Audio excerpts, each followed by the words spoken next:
저희가 매주 목요일에는 이분들과 함께 하면서 우선은 박정훈 대령 사건, 최수근 상병 사망 사건과 관련된 수사 외압 의혹에 대해서 집중적으로 살펴보는 시간을 마련하려고 합니다. 어렵게 모셨습니다. 그렇지만 저와 굉장히 오래된 인연입니다. 우선 박정훈 대령 변호인 맡고 계신 김정민 변호사 나와주셨습니다. 네, 어서 오십시오. 안녕하세요. 네, 반갑습니다. 뭐 또 소리가 납니다. 그리고 유명하시죠. 임태훈 군인권센터 소장 나오셨습니다. 네, 안녕하십니까. 네, 두 분 왜 이렇게 얌전하게 원래 스타일대로 하시지 이렇게 고요하게 저희가 방송사고를 좀 내서 그런가요? 방송하고 났어요? 아니 지금 막 소리도 안 들리고 저희 내면은 어수선하니까. 고요합니다. 자, 저희가 지금 뭐 방송 들어가기 전에 잠깐 대화를 나눠봤더니 어느덧 9년의 인연인 것 같아요. 김정민 변호사 만난 지가 9년이고 임태훈 소장은 더 오래된 것 같고 그런데 저희가 이렇게 취재 편의점에서 새로 또 이렇게 만나게 되었습니다. 우선 저희 개업했잖아요. 네. 개점 뭐 응원 한마디 같은 거 없어요? 저 임 소장부터. 예. 뭐 일단 대박이 나야 되고요. 네. 그 많은 분들이 또 보시려면 또 이렇게 다른 어떤 방송하고 차별성을 좀 둬야 되니까 네. 뭐 그런 차별성에 저는 좀 중점을 두는 가운데 저희가 출연했다. 이게 다른 채널하고의 차별이다. 그렇죠. 왜냐하면 네. 저는 출연한 곳이 없습니다. 네, 김정민 변호사님. 네. 2시부터 4시까지 국민들을 포획하시기 바랍니다. 와, 박수 쳐야 될 것 같아요. 김 변호사님, 임 소장님 많이 응원합니다. 이건 제가 뭐 민망해서 소개할 수가 없을 것 같고요. 그리고 후추님께서 이 시간에는 매불쇼만 보다가 장윤선 취재 편의점으로 옮겨왔습니다. 화이팅하세요. 감사합니다. 후추님 감사합니다. 네, 제가 최욱 씨한테는 별도로 얘기를 하도록 하겠습니다. 예. 여하튼 지금 많은 분들께서 응원 메시지들 올려주시고 계십니다. 와 시작했다. 김 변호사님, 소장님 크게 응원합니다. 이런 말씀 주셨어요. 앞서 말씀드린 대로 저희가 매주 목요일에는 박정훈 대령 사건이라고 해야 됩니까? 최수근 상병 순직 사건 수사 외압 의혹 사건이라고 네, 해야 됩니까? 네. 너무 긴데 여하튼 이 사건을 좀 집중적으로 다뤄보려고 합니다. 시간이 벌써 두 달 정도 흐른 것 같습니다. 그 두 달 사이에 굉장히 많은 일들이 벌어졌는데 두 분이야말로 그 최일선에서 이 사건을 다뤄오고 계십니다. 지금 사실 뭐 조사도 계속 받으러 다니시고 수사도 진행 중이고 뭐 그런 것 같은데요. 지난 두 달간을 좀 정리하면 우선 김 변호사님, 임 소장부터 하실까요? 어떤 김 느낌이 좀, 변호사님부터 김 변호사님부터 네. 너무 정적이어서 조금 좀 활력을 띄우셔도 될 것 같아요. 네, 뭐 네. 지금 최상병이 돌아가신 날로 기준하면 한 3달 정도가 벌써 된 것 같고요. 지금 사건이 문제가 된 때로부터도 2달이 훨씬 넘었는데 결국 우려했던 대로 박 단장을 지금 기소를 했죠. 네. 황미영과 상관 명예훼손으로. 그래서 앞으로의 싸움이 참 힘겨울 거라고 예상이 되는데요. 그러니까 이제 어떤 권력 집단, 권한을 가진 고도로 전문화된 권력 집단과 싸운다는 게 참 버거운 일이거든요. 네. 그리고 이겨봐야 남는 게 없는 결국 저쪽은 속된 말로 밑자의 본전인 싸움이 되고 네. 여기는 뭐 잘해봐야 본전인 셈인 그리고 이미 많은 것들을 또 잃어버렸고요.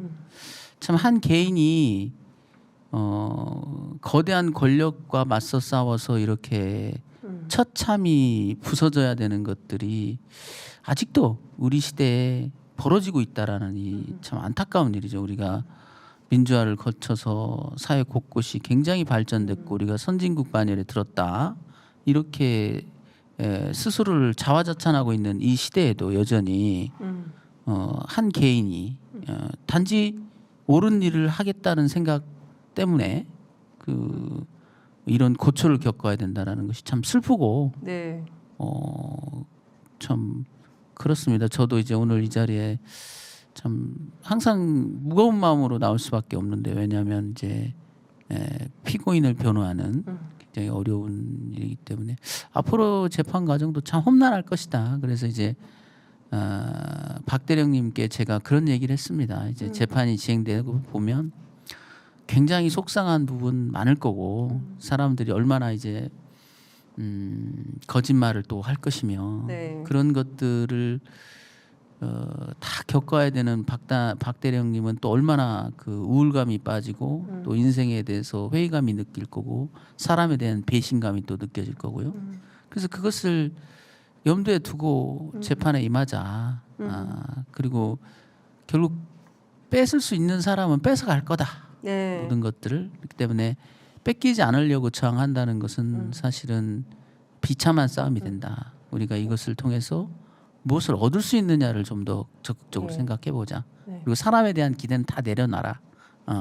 가까운 사람이었다고 생각하는 사람들이 오히려 표변하고 뭐 등에다 칼 꽂는달지 뭐 거짓말을 너무나 그 리얼하게 한달지 이런 일들을 겪으면 평생 씻을 수 없는 그런 마음의 상처가 되거든요. 그래서 네. 그런 일이 없도록 단단히 마음 갖고 좀 더 큰 시각으로 이 사건을 바라보자. 인생에서 저하고 비슷한 동년배이신데 그런 얘기 하니까 박 대령님 뭐라고 하시던가요? 인간에 대한 어떤 기대는 다 내려놔라. 그러니까 이제 누가 또 등에 칼을 꽂을지 모른다. 박 대령님도 네. 제가 수사에 그때 수사를 거부하면서도 그런 말씀을 드렸거든요. 네. 8월 11일 날 수사를 거부한 가장 결정적인 이유가 그거였습니다. 일방적으로 그렇게 매도당하는 형태의 조사를 받고 나면 특히 이제 경찰이 아닌 검찰에게 그런 조사를 받고 나면 상당히 굉장히 우울감에 빠지거든요. 그러니까요. 왜냐하면 네. 이제 경찰하고 검찰이 차이가 나는 게 뭐냐면 검찰은 법률 전문가거든요. 네. 굉장히 그 논리가 치밀하고 차갑죠. 질문 자체도 굉장히 차갑고 그래서 그 가슴이 턱 뭐 이게 숨이 턱 막힌다 네. 이런 표현을 쓸 정도로 참 이 억울한데도 어떻게 말도 제대로 못하는 그러니까요. 그런 논리력 앞에 그래서 그런 것은 평생 씻을 수 없는 상처가 되기 때문에 이거는 이렇게 받아서는 안 된다고 제가 얘기를 했거든요. 네. 역시 재판에 가서도 마찬가지일 겁니다. 이제 군검사는 자기들이 원하는 답을 얻기 위해서 교묘한 질문들을 퍼부을 거고 거기에 호응하듯이 또 정말 말도 안 되는 답변들을 할 거고요. 네. 그것이 이제 전초전으로 국회에서 열렸지 않습니까? 그러니까요. 뭐 하여튼 좀 이따가 저희가 국회에서 어떤 일이 있었는지도 좀 살펴보도록 하고요. 오지라퍼님이 김정민 변호사님 화법이 너무 좋음 뭐 이렇게 올려주시고 그 응원 메시지가 굉장히 많이 올라오네요. 특히 그 박대령님 힘내시라는 그런 글도 있고 그리고 또 관심이 많은 사건에 대한 인터뷰 너무 좋다 이런 저희 기획을 칭찬하시는 이런 댓글도 올라와 있습니다. 임 소장님도 간단하게 좀 어떤 지난 2달을 좀 정리하면 어떤 생각이 좀 드시는지. 뉴스가 많이 쏟아져서요. 네, 맞아요. 다들 보셨을 텐데 좀 안 나온 얘기를 드리자면 네, 우리 정윤선 기자님도 아시겠지만 10월 8일 날 이제 박대령 장인이 돌아가셨잖아요. 네. 그 공교롭게도 그 전주 금요일에 네, 10월 6일이죠. 네. 10월 6일에 그 박대령이 전격 기소됐어요. 그래서 기소 이제 사람들이 기소라 그러면은 잘 모르는 분들이 네, 있어요. 네, 특히 MZ 세대들은 이게 뭐야 이렇게 하는데 그러니까 재판을 해부한 거죠. 그러니까 이 사람 죄가 있으니 네. 공판을 해부하는 거라서 군사 재판은 해부됐습니다. 이제 네. 즉 재판을 해야 되는데요. 피고인 신분이 되는 거죠. 그런 가운데 이제 제가 너무 전화가 많을 것 같아서 밤에 네. 전화를 드렸더니 박대령한테 직접. 네, 네. 그래서 뭐 되게 이제 어딜 막 차 소리가 나더라고요. 그래서 운전 중이시냐 그랬더니 장인어른이 유독해서 서울 가고 있다. 소원이 대기시거든요. 예. 그래서 서울 은평병원 가고 예, 있다. 예. 성모병원. 예. 그래서 일단 제가 전화를 끊었어요. 왜냐면 뭐 교통사고 날 것도 같고 그래서 그러니까.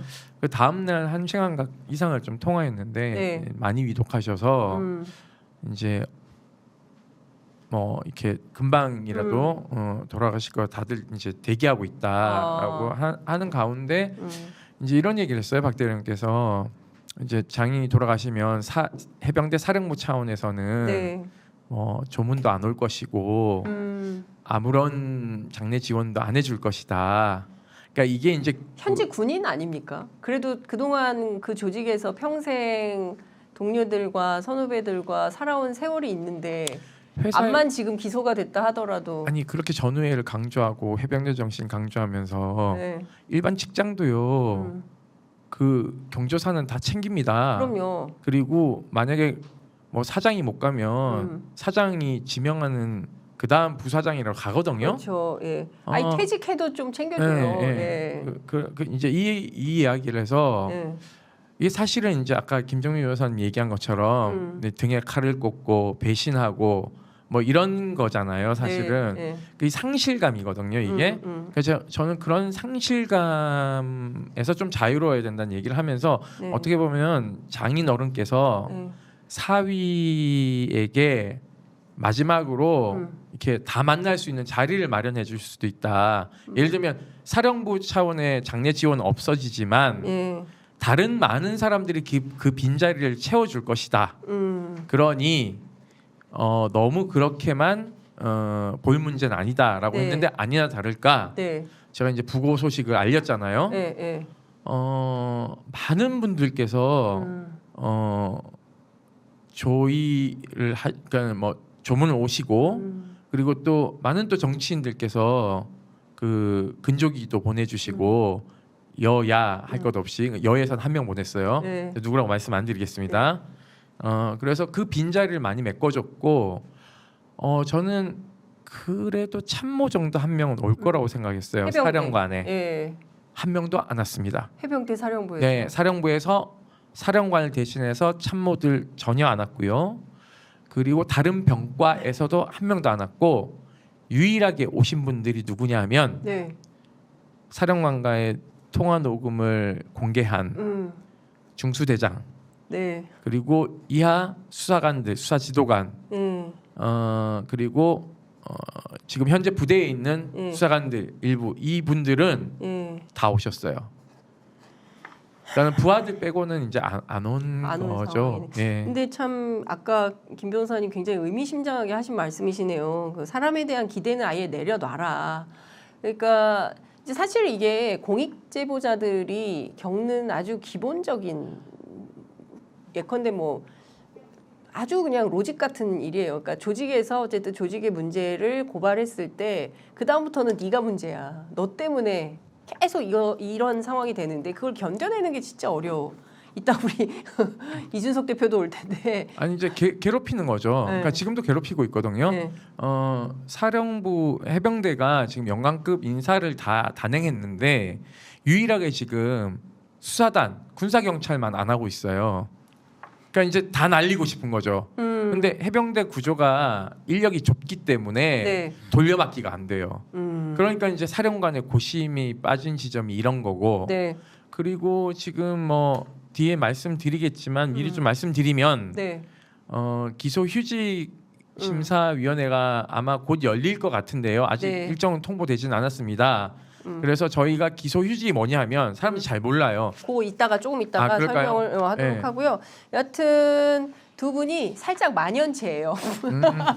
그래서 압축적으로 좀 말씀을 해주시면 좋을 것 같다라는 생각이 좀 들기도. 워낙 근데 사연이 많고 일도 많았고 이걸 어떻게 한마디로 응축해서 설명하기가 어려운 측면이 있는 것 같은데 여하튼 지금 불의를 용서할 수 없고 잘못된 방향으로 누군가의 외압을 받아서 전체 8명을 당연히 수사 대상으로 보냈는데 그걸 갑자기 누군가의 지시로 이첩보류를 하고 이첩보류한 다음에 박정훈 대령을 오히려 항명죄로 엮어서 수사받게 한 이런 엄청난 사안에 대해서 저희가 계속 따박따박 하나하나 좀 따져보겠습니다. 취재 편의점에서. 근데 지금 국정감사 진행 중이고 다음 주까지 국정감사를 할 텐데 우선 저희가 국방위 자료 화면을 잠시 보고 그다음에 국방위에서 무슨 일이 있었는지 얘기하면서 이제 말씀하신 기소휴직 심사까지 넘어가도록 하겠습니다. 일단 준비된 영상을 먼저 보시겠습니다.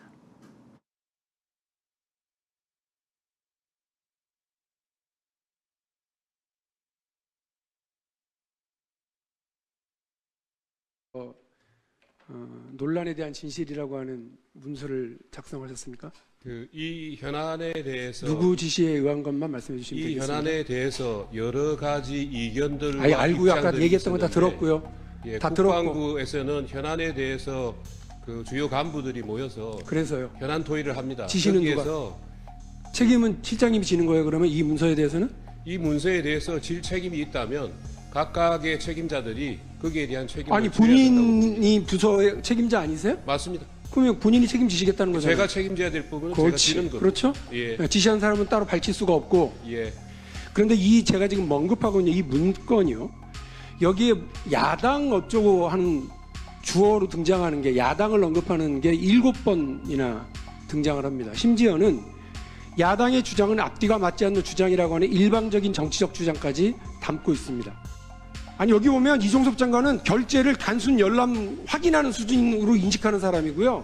비정상적인 보고 절차를 받으면서 굳이 결재 서명해가지고 논란을 만든 사람으로 돼 있어요. 이종섭 장관은. 부당하더라도 명령을 따르라고요?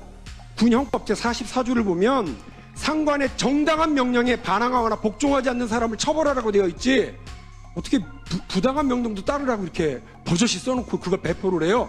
대법원 판례는 공무원은 직무를 수행함에 있어서 소속 상관의 명백한 위법한 명령에 대해서까지 복종할 의무는 없다라는 게 대법원의 판례예요. 어디서 엉터리 같은 문서를 만들어가지고 야당이나 매도하건 자꾸 그 책임지세요. 본인 책임이라고 그랬으니까. 자기 소신도 없고 책임도 분명하게 안 밝히는 저런 답변 태도를 가지고 만든 이 해괴한 정치적 문건이 무려 140명이 넘는 민간인들에게 배포가 됐어요. 무작위로. 이런 거 하라고 다들 그 자리에 앉아 계시는 거예요? 야당 매도하는 일에? 아니 그 자신 있게 얘기를 하셔야 될 거 아니에요. 누구 지시를 해서 딱딱딱 만들었다.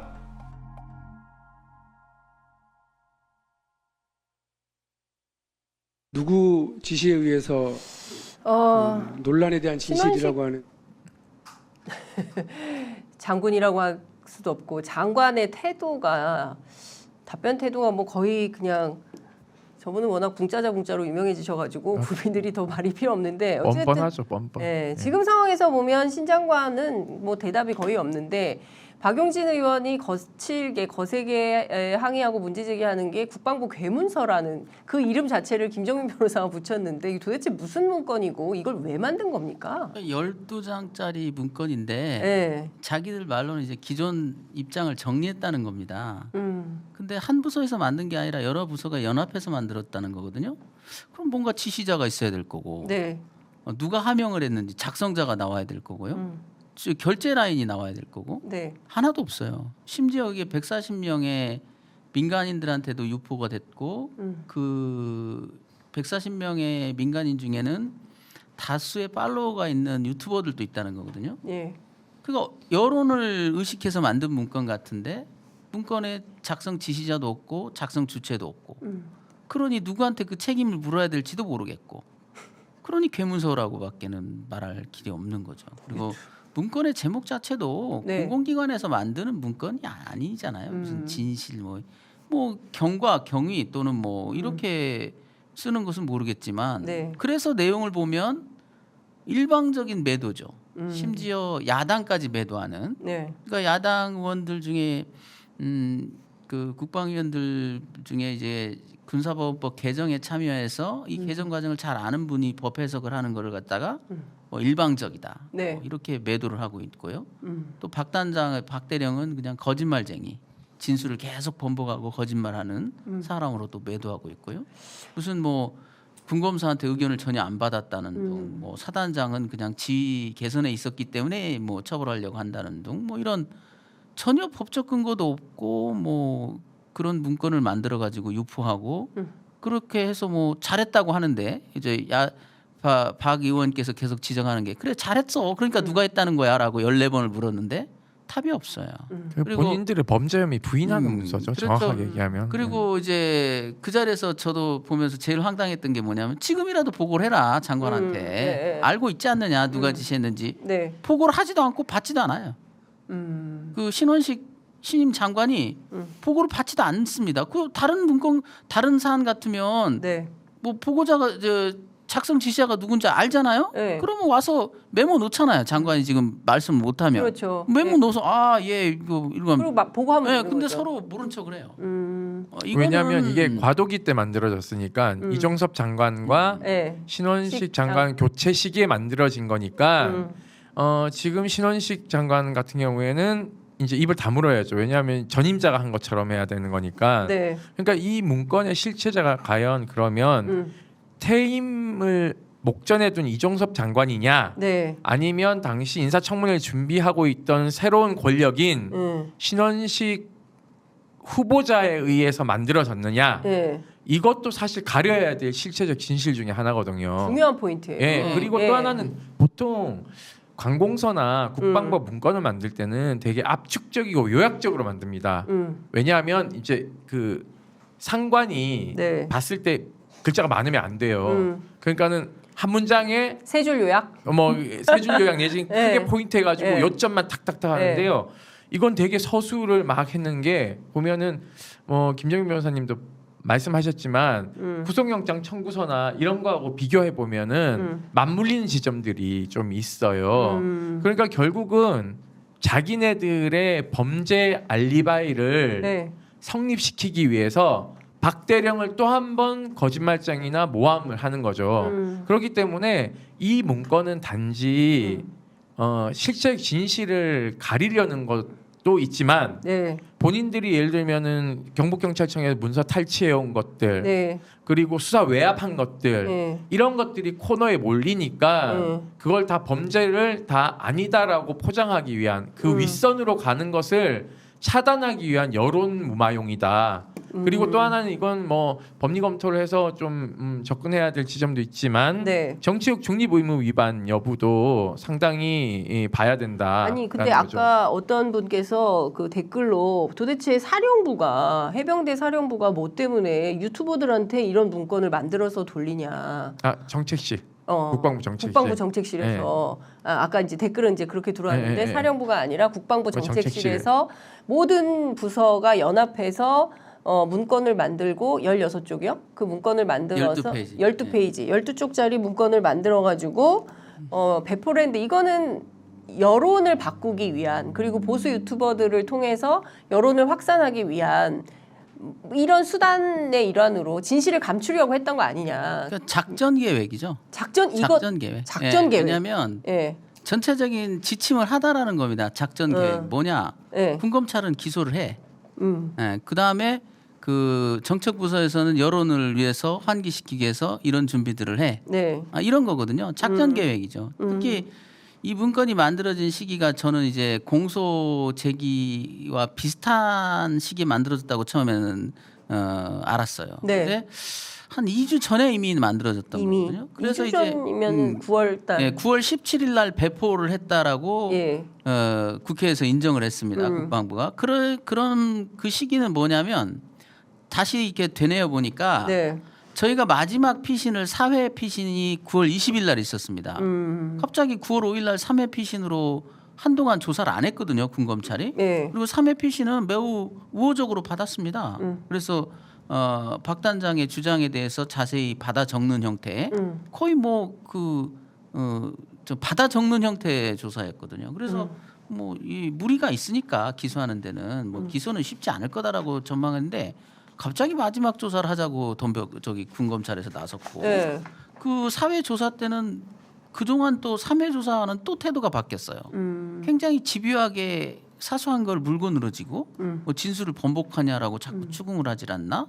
뭐 이첩 보류 명령은 좌우간 적법한 거 아니냐? 당신도 그렇게 생각하지 않느냐? 네. 이런 식의 유도성 질문들도 되게 많았고요. 태도가 확 바뀌었거든요. 그래서 지나놓고 보니까 결국은 이게 작전 계획이 수립이 된 거 아닙니까?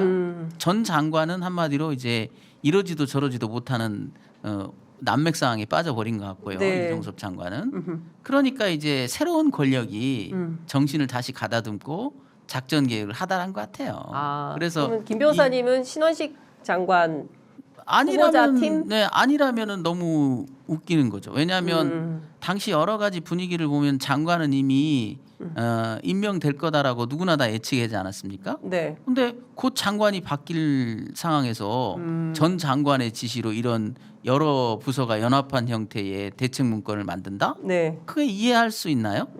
그건 말이 안 됩니다. 이미 레임덕 정도가 아니라 네. 이종섭 장관은 그 사실상의 그 권한이 소멸한 상태였단 말이죠. 네. 그런 상태에서 여러 부서의 책임이 문제될 수도 있는 특히나 이것을 정책자문위원이라는 민간인한테 유포했을 때 그 책임을 누가 부담할 것인가에 굉장히 좀 디테일 센시티브한 문제인데 그걸 전 장관이 했다?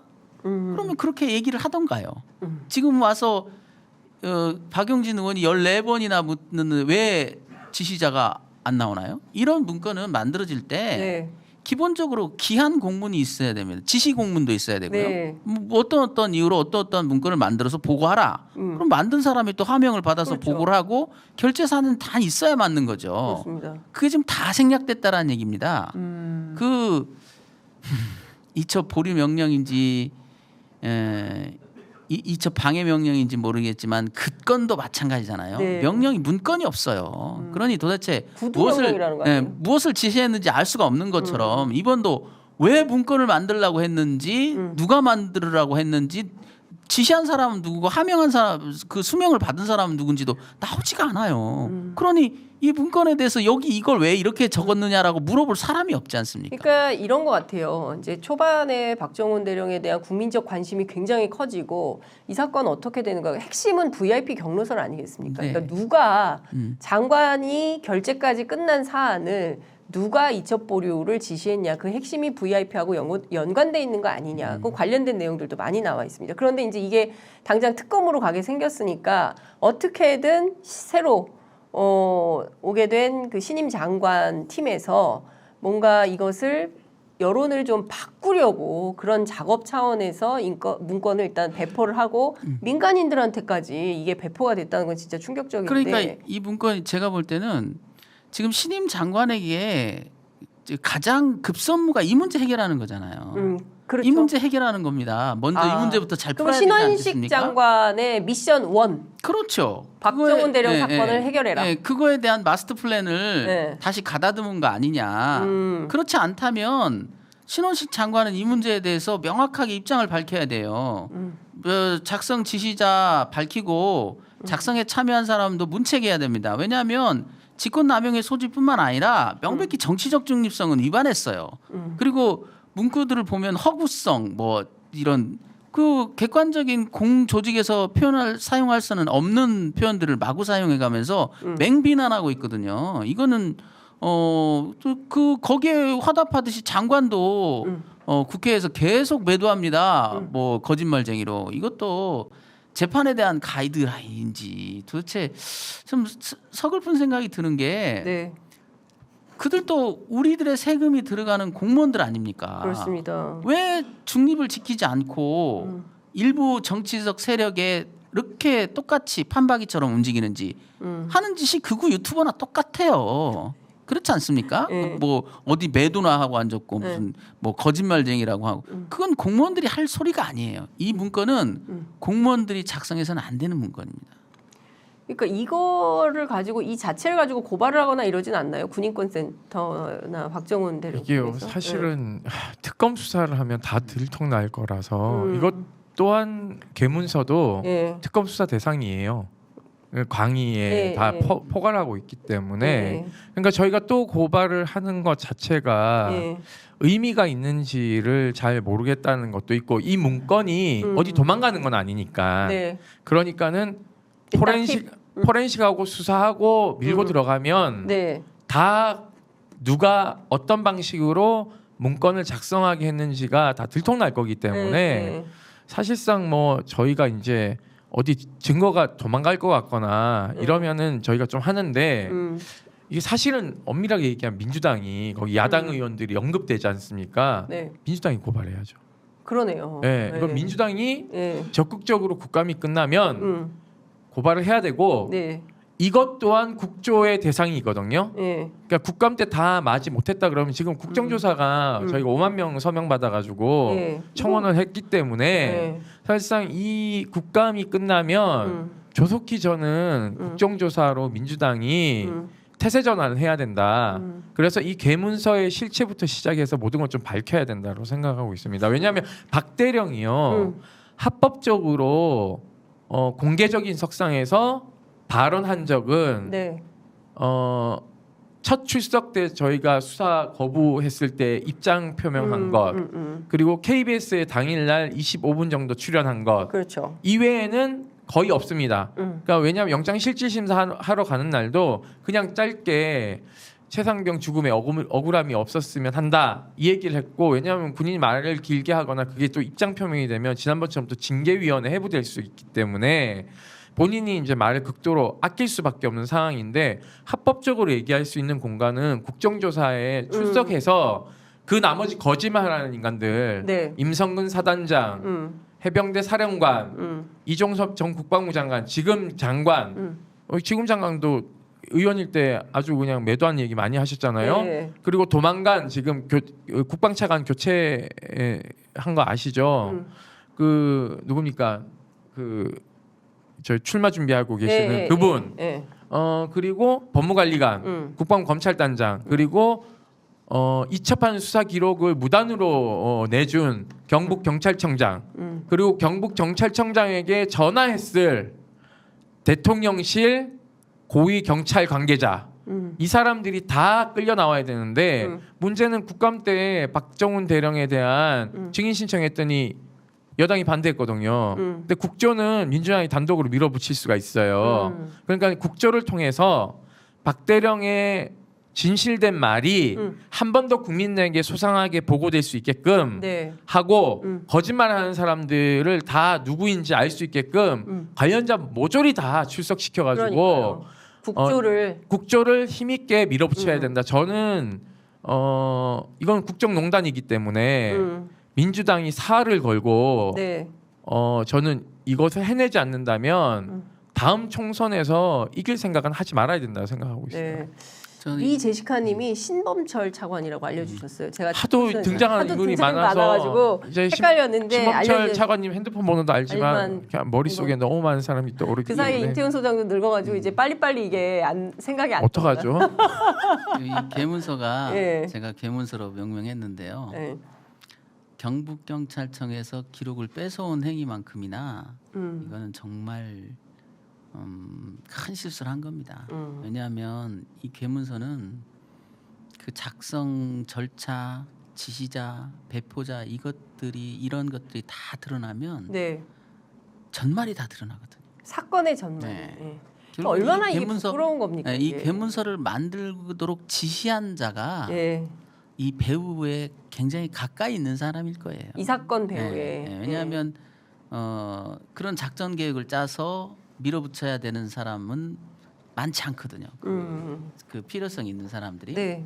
그래서 이제 가장 이제 핵심적인 게 뚜렷한 위법성을 나타내는 게 신임 장관과 연관성이 있느냐 없느냐. 만약에 있다면 그건 뭐 김 변호사님 네. 그거를 네. 범위를 좁혔으면 용의선상에 있는 사람은 어렴풋이 얘기라도 해줘야지. 네. 그리고 머릿속에 네. 이렇게 그리면은 아니요. 이게 아니, 시청자들은 몰라요. 무슨 얘기인지 몰라요. 전화 좀 알지. 네. 구속영장 청구서에서 제가 많은 그 보물 같은 정보가 쏟아졌다고 했지 않습니까? 예, 예, 예. 마치 이 괴문서에도 굉장히 많은 보석 같은 우리한테는 쉽게 접할 수 없는 정보들이 여기 와르르 쏟아졌어요. 예, 이 작성자로 추정되는 사람이 누군지도 지금 거의 확인이 되고 있거든요. 그래요? 그는 정책실 사람이 아닙니다. 어디 사람입니까? 법무라인에 있는 사람으로 추정이 법무관. 돼요. 법무관? 그래서, 예, 그러니까 국방부 법무관? 예, 네. 그러니까 이 문서는 여러 부서가 연합해서 만든 거라니까요. 예. 그거는 팀이 있다는 얘기예요. 예.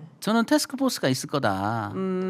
여기서 박정훈 TF. 예, 결국 군검찰도 이 지휘선상에 있지 않느냐. 그 예. 지시에 거의 따라가듯이. 예. 왜냐하면 이 문건에서 제가 주목했던 게 뭐냐면 이첩 보류 명령만 있었고 그 밖에 지시는 없었다라고 태세 전환했거든요. 그걸 공소장에 그대로 옮겨갔어요. 이거는 예사롭지 않습니다. 이게 왜 그러냐면 예. 공범들이잖아요. 네. 그러니까 예를 들면 경찰청, 경북 경찰청에 가서 문건을 무단으로 탈취해 온 자, 네. 국방부 검찰단장이 명령을 해서 그렇죠. 가져왔죠. 예, 예. 그럼 국방부 검찰단장은 범죄 행위에 이제 용의선상에 있는 사람입니다. 그렇죠. 예. 그 법무관리관도 외압을 행사했다라고 예, 지금 다 그렇죠. 들통났죠. 예. 그럼 여기도 이제 범죄의 가담자죠. 예. 국방부 장관은 말할 것도 없고요. 그렇죠. 국방부 차관도 끼어 있죠. 예. 그 다음에 거기에 군사보좌관, 예. 그러니까 국방부 장관의 비서실장 역할을 예, 하는 예. 원스타, 예. 이 육사 라인이거든요. 그러니까 이들 그리고 이 차장도 전화를 했다 그랬어요. 해병대 사령관한테 예. 임종득 예. 지금 출마 준비 위해서 저의 고향이 경북 영주에 가 계세요. 이 와중에 또 출마 준비하러 가셨어요? 아 전셋집 얻고 있다 그러더라고. 예. 와. 그래서 저 종친이에요. 어. 예. 그래서 그분 그 밑에 있던 국방비서관 이 사람들이 다 연결되어 있기 때문에 도대체 이게 몇 명입니까? 그러면 이 사건에 대해서 네. 예를 들면은 가이드라인을 짜고 이 계문서를 만드는 건요. 예. 어떻게 보면 자기들이 살 길을 찾는 도모를 하는 거기 때문에 극히 자연스러운 범죄 은닉을 하기 위한 행위다라고 볼 수 있는 것이죠. 일망타진해야 되겠는데요. 일망타진. 이저 괴문서를 가지고 괴문서를 통해서 네? 일망타진해야 되는 거 아닙니까? 저기 단초가 된 거죠. 왜냐하면 그들 내부에 그 은밀하게 진행되는 그런 걸 속속들이 알 수가 없거든요. 근데 이 괴문서에 다 그래도 모든 흔적들이 네. 다 남아 있는 거죠. 누가 이 괴문서를 만들려고 지시한 사람, 그것을 수행하면서 이제 가담했던 조직들은 어느 조직인지 네. 이걸 밝히다 보면 이 박단장을 항명으로 이제 그 뒤집어 씌우는 그 모습과도 닮아 있다는 얘기예요. 그 사람이 그 사람일 거다. 그러니까 이 괴문서는 결정적 증거가 될 수 있을 거다라고 저는 생각. 그래서 지금 뭐 고발을 해야 되느냐의 문제를 고민하고 있는데 네. 좀 더 이런 것들을 추적해서 실제 작성은 누가 했으며 어떤 의도를 가지고 시기는 어디였는지 이런 것들을 좀 더 추적해서 충분히 그런 정보가 확보된 다음에 고발을 해야지 막바로 고발하는 것은 조금 뭐 너무 아깝지 않느냐. 네. 저는 좀 더 이걸 아니 이건 관련해서 발굴해서 기자들이 좀 국방부 출입 기자들이 네. 좀 취재를 해서 도대체 누가 어떻게 작성했는지 끊임없이 좀 묻고 따지고 해야 되지 않을까 싶기도 하네요. 그래서 이제 이거는 말하자면 공문 자체가 그러면 이 문서가 생산되는 것과 관련해서 네. 일체의 공문이 없냐? 그것도 아직 확인을 안 한 거거든요. 결국 정보공개 청구를 한 달째 해서 이 문서가 만들어지는 그 공문. 네. 왜냐하면 이 문서는 공문 형태는 아니에요. 그래서 공문 형태는 아니지. 첨부 서류 비슷한 겁니다. 아니 그런데 국방부에서 만든 거니까 그렇죠. 공문서잖아요. 그러니까 공문서의 일부라는 얘기죠. 예. 그 이것만 그러면 가정을 해보면 누군가 지시를 합니다. 정책실장한테 불러다가 야 대응 문건 한번 만들어봐. 그랬더니 정책실장이 또 내려가서 야 대응 문건 만들어봐. 누가 만들어봐. 그래서 만들어서 가지고 왔어요. 네. 예 이렇게 만들었습니다. 그래 잘 만들었어. 배포해. 이런 모든 것들이 아무 문서가 없다는 얘기인가요? 그냥 이 만들어진 이 12장짜리의 문건만 있을 뿐 그 문건이 생산되는 일체 과정에 어떠한 공문도 안 만들어졌다는 건가요? 그건 정말 이상합니다. 그러니까. 그리고 140명한테 메일을 돌린 자가 있을 거 아니에요. 예, 그렇죠. 누군가는 이 그러면 퍼트린 사람이 있겠죠. 140명 중에요. 예. 한 명의 배신자가 안 나올까요? 그러니까 이분들 민간인이세요. 그러니까 민간 정책위원, 자문위원이니까 네. 이 메일을 쓸 때 그냥 이 문서만 딱 보내는 게 아니잖아요. 거기에 그렇죠. 뒤절이 뭔가 이유가 뭐라고 위에서 네. 쓰잖아요. 네, 썼을 거 아니에요. 네. 그러면 그걸 보낸 담당자가 있을 거 아닙니까? 그렇죠. 그럼 그 담당자를 털면은 저는 누가 지시했습니다라는 게 나오는 거고 이 문건 어디서 어떻게 받았냐 다 나오는 거기 때문에 지금 사실상 본인들의 범죄 행위를 가리려다가 오히려 들통난 게 아니라 범죄자가 더 늘어났어. 아니, 왜냐하면 문건은 이 계문서를 만들고 예. 유포하고 예. 이 작성을 가담한 사람들이 다 범죄자가 되는 거 아니에요. 예. 그럼 이게요 수사가 들어가면 어떤 상황이 발생하는지 압니까? 어떻게 돼요? 자기 살려고 다 불어요. 제가 했어요. 제가 했는데요. 저는 잘 모르고요. 이런 식으로. 제가 시켜서 줬는데요. 네. 그러니까 왜냐하면 사람 심리가 이렇게 수사를 하면 어떻게 하냐면 죄를 덜면은 죄가 가벼워질 거라고 생각해요. 근데 범죄 행위는요. 공범자가 많을수록 죄가 무거워집니다. 그렇죠. 그래서 통상적으로 구속 기소되신 분들 제가 깜방 생각해봤잖아요. 가보면은 네. 막 불어요. 불면은 자기 죄가 덜어지는 줄 알고 심리적으로. 네. 그렇지만 많이 불면 자기 죄도 드러난다. 무거워지고 공범도 많아진다. 그러니까 이 사건은 가담자가 점점 갈수록 늘어나기 때문에 네. 이게 막을 수가 없어요. 지금 입을 막을 사람이요. 원체 이 문건을 만들기 전에도 굉장히 많았습니다. 수사 외압이라는 걸 행사하면서 그 많은 수사관들의 입을 어떻게 틀어 막을 수가 있겠어요. 그런데 이 계문서를 만들면서 또 가담자도 늘어났고 네. 이것을 가담하진 않았지만은 아는 사람들이 늘어났지 않습니까? 그렇죠. 그러니까 갈수록 지금 범죄자를 국방부가 무슨 배양하듯이 세포 배양하듯이 마구 배양하고 있어요. 그러니까 이건 이 무식한 짓을 네. 누가 하는지 네. 좀 의심되지 않으십니까? 아니 그러니까 저는 이게 이 사건 정말 그 호미로 막을 거를 지금 가래로도 못 막게 생기고 결국에는 이 사건 때문에 윤석열 정부가 상당히 위험해질 거다라는 진단을 초반부터 김정민 변호사가 하셨어요. 그러니까 이 사건이 결정타가 될 거다. 네. 안타까운 게 이번 이제 계문서에서도 나왔지만 자꾸 긁어 부스럼을 내는 거거든요. 그러지 말아야 되고 언론 대응도 불필요한 부분 하지 말아야 되는데 네. 계속 매도하고 자기들 변명을 하고 그러면 기자들은 또 공격을 한단 말이죠. 네. 이 문건 같은 경우도 적어도 130명한테 민간인한테 배포할 때 어떤 메일로 배포했겠습니까? 우편으로 보내지 않았을 거라고요. 그러면 담당자의 공용 메일로 보냈을 거란 말이죠. 그렇겠죠. 그럼 그 담당자라는 게 실무자인데 아 이거 내가 130명 이분들한테 좀 알려야 되겠네. 혼자 판단했겠습니까? 아니죠. 말도 안 밑선에 되는 지시가 거죠. 있었던 예, 거죠. 그거는 적어도 정책실장은 알고 있었을 것이고 정책실장조차도 겁이 나서 본인이 결정할 수는 없을 겁니다. 이게 만약에 유출된다고 하면 그 책임이 자기한테 다 돌아오는데 정책실장이 그걸 독자적 공무원이잖아요. 판단해서 네. 했다? 그러니까 이거는 정책실장이요. 네. 그 국방부 장관이 이제 국방부가 있으면 예. 차관이 있고 밑에 6실장, 5실장이 있어요. 네. 그러니까 이 사람들이 실세예요. 국방부에는. 국방부에. 예. 예. 그렇기 때문에 정책실장은 자기 측근 중에 측근을 안 쳐요. 그래서 이 정책실장이 왜냐면 오전에 전부 모여서 티타임 하거든요. 네, 네. 그렇기 때문에 그날 하루에 그 전날 있었던 일 하루 다 일과 점검하고 이런 지시들을 하기 때문에 정책실장은 사법적 칼을 피해갈 수 없다. 100% 이 정책실에서 만들었기 때문에. 그러니까 물론 이렇게 재판 벌어지면 통상적으로 이들이 잘하는 행위들이 있어요. 네. 바보 코스프레를 합니다. 바보? 네, 바보 코스프레요. 네. 전 잘 모르는데요. 제가 잘 모르. 그러니까 뻔한 질문을 하는데도 바보 코스프레를 해서 차라리 재판에서 망신을 당하면 당했지 네. 그냥 죄를 안 받으려고 피해가요. 그러니까 저는 그런 걸 굉장히 많이 봤거든요. 네. 그럼 다들 이런 코스프레를 할 겁니다. 그렇지만 이 문건이라는 건 증거로 남아 있기 때문에 네. 그렇게 빠져나가기는 매우 곤란하지 않겠냐. 지금 그 최상병 순직 사건 수사 외압과 관련해서는 본질로 들어가지도 못했어요. 그러니까 지금 뭐 여러 단위에서 그래서 이게 이첩이 어디로 돼서 어떻게 이 사건은 수사가 되는 건지 그리고 또 하나는 박정훈 대령을 어쨌든 문제 있는 사람으로 끊임없이 만들어서 그냥 이첩 보류를 어긴 나쁜 군인 이렇게 만들고 이 사건을 끝내고 싶은 게 군과 또 윗선의 판단이 아닌가 싶은 생각이 좀 드는데 중요한 건 지금 상황에서 뭐 살펴봐야 될 것들이 너무 많지만 이 괴문서를 중심으로 놓고 본다면 앞서 말씀하신 대로 국정조사 그리고 특검을 통해서 밝혀야 돼. 아무도 밝히려고 하지 않으니까요.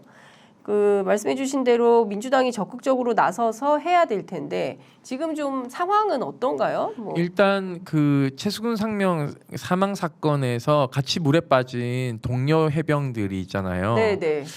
이제 그 중에 한 명을 저희가 이제 지원하고 있지 예, 않습니까? 예. 그래서 그 어머니 그때 기자회견 네, 하셨다. 어머니 이제 공수처 고발인 조사 받으셨고요. 그리고 다음 주 화요일 날 이 피해 해병이 전역을 합니다. 아 그래요? 네, 전역을 하고 나머지 한 명도 같이 물에 빠졌던 네. 그 해병도 전역을 해요. 그날 둘이 동기이기 때문에 최승훈 상병이 이제 계급이 더 낮거든요. 그래서 제가 어제 네.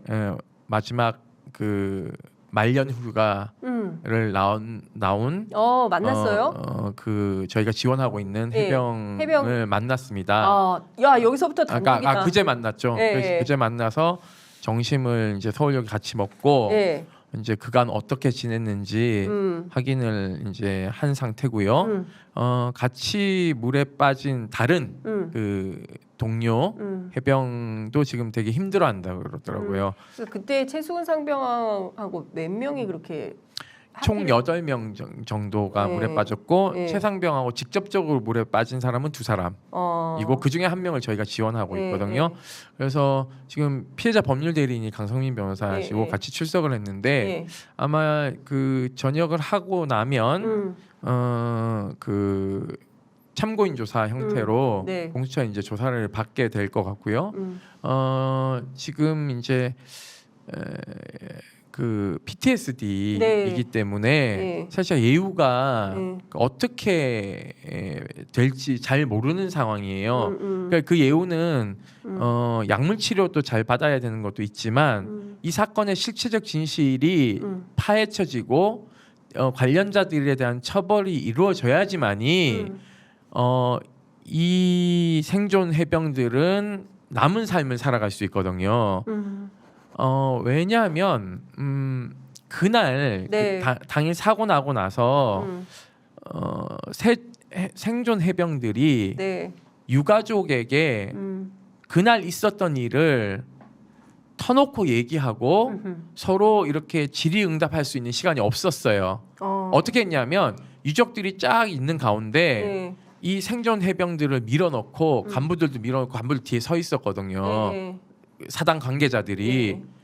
그러니까 그러니까 내성천에서 물에 빠진 그 병사들을 데리고 나와서 그때 네. 얘기하시는 거죠. 네, 데리고 네. 나와서 부대 복귀하고 예, 예. 시신 찾았잖아요. 예, 예. 찾아서 이제 그 부대에서 예. 장례 일정이 치러지는 가운데 네.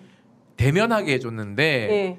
이 생존 해병 8명은 네. 당연히 유가족들만 자기들 따로 만나는 줄 알았대요. 따로 만나는 줄 알았는데 그게 아니라 뒤에 그럼 감시 비슷하게 하고 있었던 아니 거예요? 그런 거죠. 네? 뭐 우르르 밀어넣고는 네. 유족들이 경황이 없으니까 울고 어떻게 된 거냐 막 이러니까 이게 사실은 이렇습니다 저렇습니다 얘기도 못 하고 그냥 그 유족들이 막 이렇게 얘기하는 걸 듣기만 해야 됐었고 말은 못 하는 상황에서 그날 이렇게 얘기하더라고요. 자기들이 욕바지가 된 것 같다고. 그러니까 욕바지가 된 것 같았고 욕바지는 좋은데 네.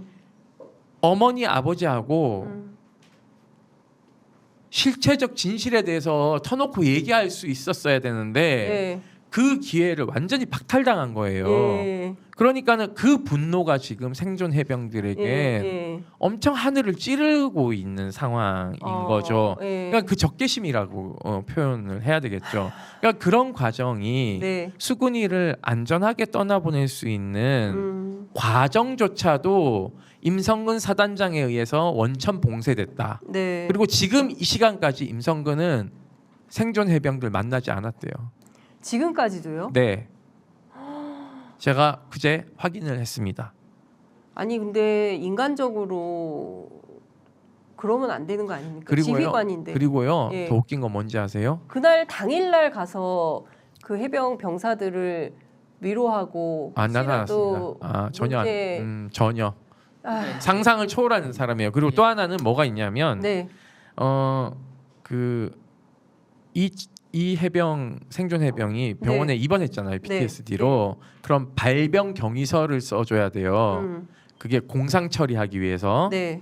그런데 발병 경위서를 어떻게 유도하냐면요. 너 원래 좀 잠 잘 못 자지 않았어? 라고 물어봐요. 그러니까는 임성근 사단장은 벌써 상해 치상으로 재판받은 방어권을 얘는 원래 아픈 애야. 기왕력이 있어. 이렇게 하려고 네. 발병 경위서를 그런 식으로 꾸미려고 하다가 네. 저희가 이제 그걸 다 진단서대로 해라. 뭔 소리 하냐?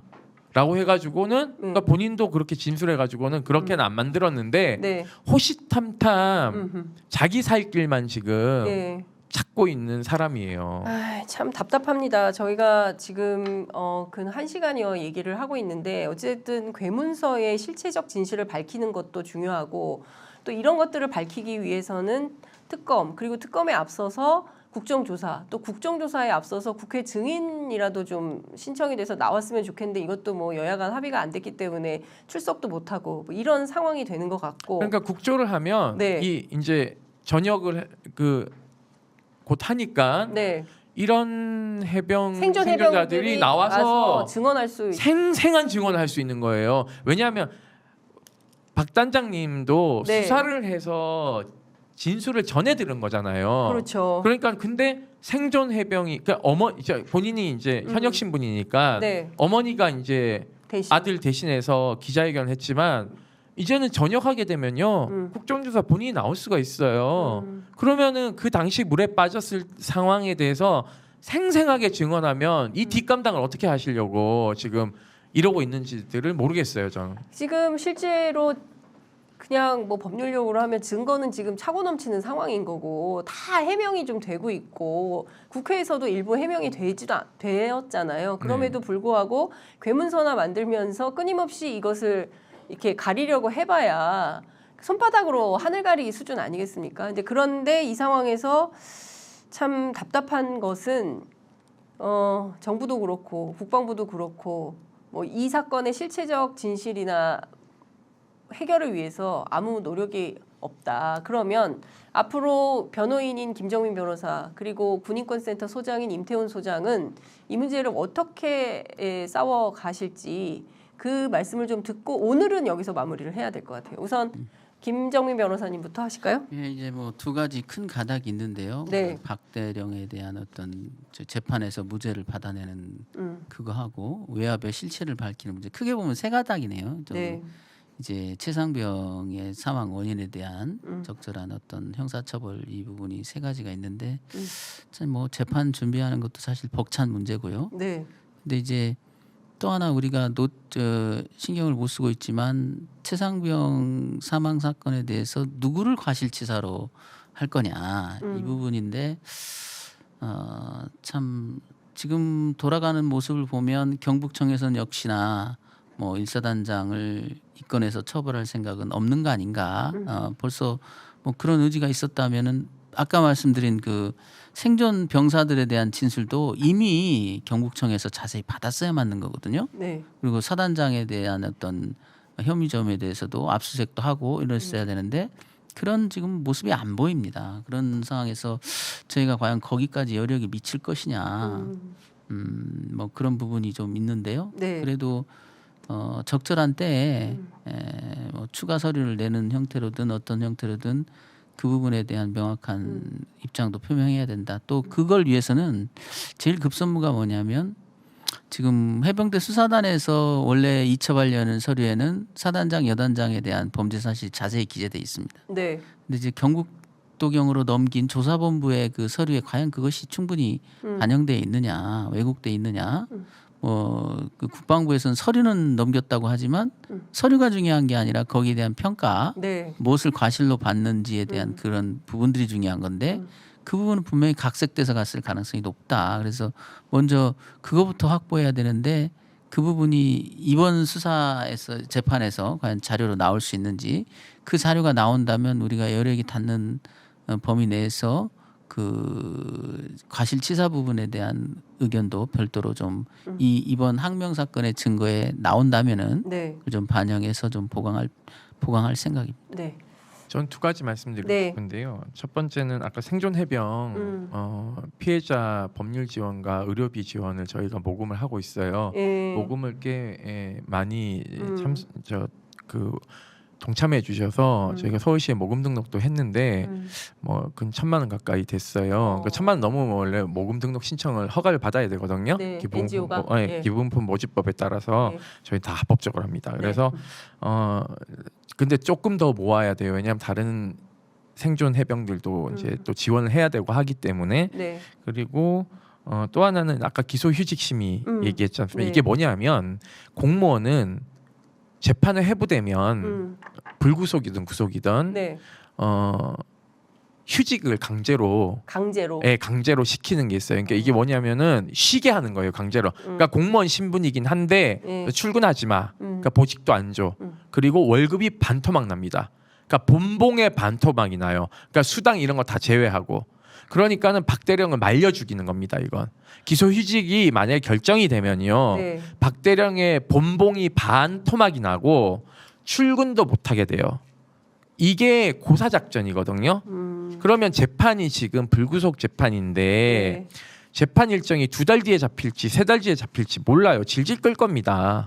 그러면 박대령 저가 길게 본 기소휴직 장교가 4년 동안 4년을 기소휴직을 당해서 예. 4년 만에 대법원에 전원 합의체 무죄 판결 받아서 예. 그 반 못 받은 본봉만 되돌려 받고 전역하는 걸 봤거든요.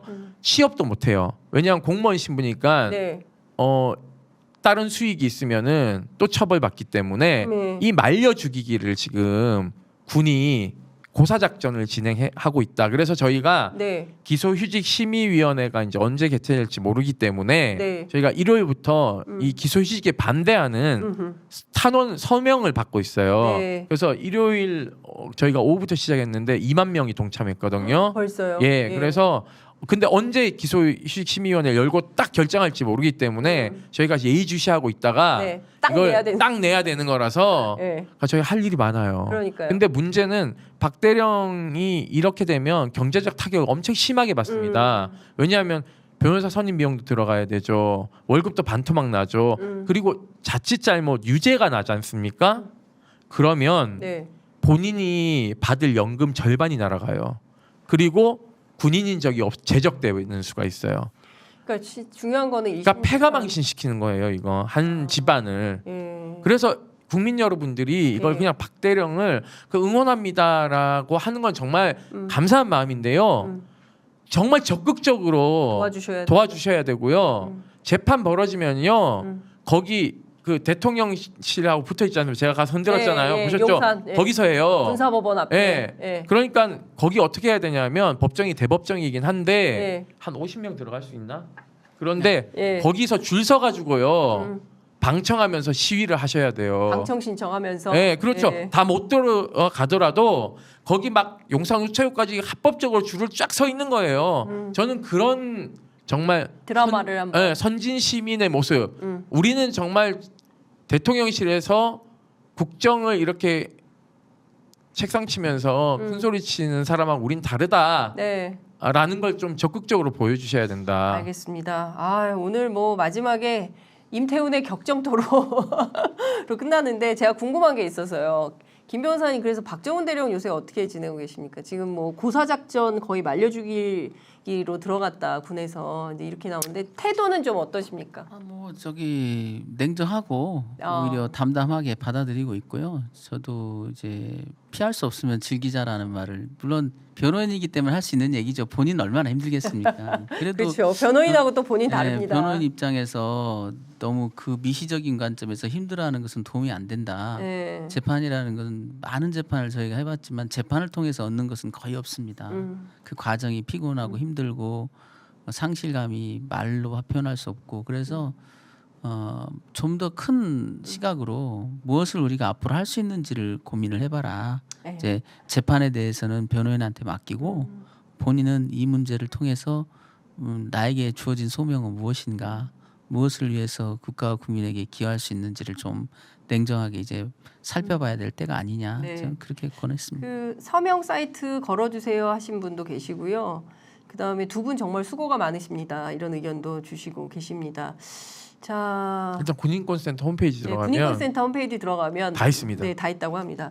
저희가 이제 고정으로 그 임태훈, 김정민, 임태훈의 뭘로 할 것인가. 그래서 그럼 뭘로 하면 좋을까요? 그러니까 뭘로 하면 좋을지 이 두 분 보시면서 이름을 좀 지어주세요. 저희가 고민하다가 마음 편지 장명소를 갈까? 갔다 와야 되나 내가? 장명소를 한번 갔다 와야 되나? 아는 무당한테 가야 되나? 아는 아니, 저는 무당 섭외해봐. 빨리 박대령 사건이 마무리돼서 제가 여기 더 이상 안 나올 수 있습니다. 아이, 무슨 말씀이십니까? 예. 하여튼 오늘 두 분 여기서 보내드리고요. 저희가 다음 주에 또 다시 만나 뵙도록 하겠습니다. 다음 주는 또 다른 상황이 전개되어 있을 그럴 것 가능성이 같아요. 높습니다. 그리고 예. 다음 주에 또 모시고 나오시고 싶으신 분들 있으면 또 모시고 나오시고요. 네. 저희가 다양한 방법으로 박대령 사건은 장윤선의 취재 편의점에서 끝까지 추적한다 이런 말씀 드리겠습니다. 오늘 말씀 두 분 정말 잘 들었습니다. 감사합니다. 감사합니다.